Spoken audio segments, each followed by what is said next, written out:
ओम नमो भगवते वासुदेवाय। तुलसी स्तोत्र का वर्णन। देवेश्वरी, बड़े बड़े देवता भी तुम्हारे प्रभाव का गायन करते हैं। मुनि, सिद्ध, गंधर्व, पाताल निवासी साक्षात नागराज शेष तथा संपूर्ण देवता भी तुम्हारे प्रभाव को नहीं जानते। केवल भगवान श्री विष्णु ही तुम्हारी महिमा को पूर्ण रूप से जानते हैं। जिस समय क्षीर समुद्र के मंथन का उद्योग प्रारंभ हुआ था, उस समय श्री विष्णु के आनंदांश से तुम्हारा प्रादुर्भाव हुआ था। पूर्व काल में श्री हरि ने तुम्हें अपने मस्तक पर धारण किया था। देवी, उस समय श्री विष्णु के शरीर का संपर्क पाकर तुम परम पवित्र हो गई थी। तुलसी, मैं तुम्हें प्रणाम करता हूँ। तुम्हारे श्रीअंग से उत्पन्न पत्रों द्वारा जिस प्रकार श्री हरि की पूजा कर सकूं, ऐसी कृपा करो जिससे मैं निर्विघ्नता पूर्वक परम गति को प्राप्त हूँ। साक्षात श्री कृष्ण ने तुम्हें गोमती तट पर लगाया और बढ़ाया था। वृंदावन में विचरते समय उन्होंने संपूर्ण जगत और योगियों के हित के लिए तुलसी का सेवन किया। जगत प्रिया तुलसी, पूर्व काल में वशिष्ठ जी के कथनानुसार श्री रामचंद्र जी ने भी राक्षसों का वध करने के उद्देश्य से सरयू के तट पर तुम्हें लगाया था। तुलसी देवी, मैं तुम्हें प्रणाम करता हूँ।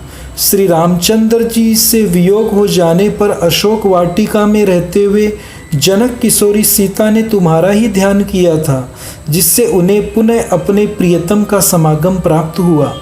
पूर्व काल में हिमालय पर्वत पर भगवान शंकर की प्राप्ति के लिए पार्वती देवी ने तुम्हें लगाया और अपनी अभिष्ट सिद्धि के लिए तुम्हारा सेवन किया था।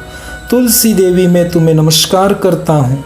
संपूर्ण देवांगनाओं और किन्नरों ने भी दुस्वप्न का नाश करने के लिए नंदन वन में तुम्हारा सेवन किया था। देवी, तुम्हें मेरा नमस्कार है।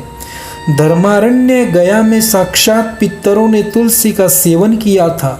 दंडकारण्य में भगवान श्री रामचंद्र जी ने अपने हित साधन की इच्छा से परम पवित्र तुलसी का वृक्ष लगाया तथा लक्ष्मण और सीता ने भी बड़ी भक्ति के साथ उसे पोसा था।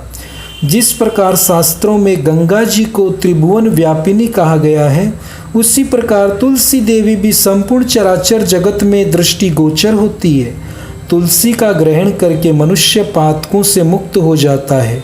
और तो और मुनीश्वरों, तुलसी के सेवन से ब्रह्महत्या भी दूर हो जाती है। तुलसी के पत्ते से टपकता हुआ जल जो अपने सिर पर धारण करता है, उसे गंगा स्नान और 10 गोदान का फल प्राप्त होता है। देवी, मुझ पर प्रसन्न हो। देवेश्वरी, हरि प्रिय, मुझ पर प्रसन्न हो जाओ। क्षीर सागर के मंथन से प्रकट हुई तुलसी देवी, मैं तुम्हें प्रणाम करता हूँ। द्वादशी की रात्रि में जागरण करके जो इस तुलसी स्तोत्र का पाठ करता है, भगवान श्री विष्णु उसके 32 अपराध क्षमा करते हैं। बाल्यावस्था, कुमारावस्था, जवानी और बुढ़ापे में जितने पाप किए होते हैं, वे सब तुलसी स्तोत्र के पाठ से नष्ट हो जाते हैं। तुलसी के स्तोत्र से संतुष्ट होकर भगवान सुख और अभ्युदय प्रदान करते हैं। जिस घर में तुलसी का स्तोत्र लिखा हुआ विद्यमान रहता है, उसका कभी अशुभ नहीं होता। उसका सब कुछ मंगलमय होता है, किंचित भी अमंगल नहीं होता। उसके लिए सदा सुकाल रहता है। वह घर प्रचुर धन धान्य से भरा रहता है।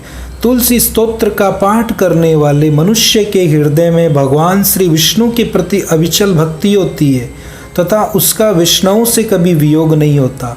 इतना ही नहीं, उसकी बुद्धि कभी अधर्म में नहीं प्रवृत्त होती।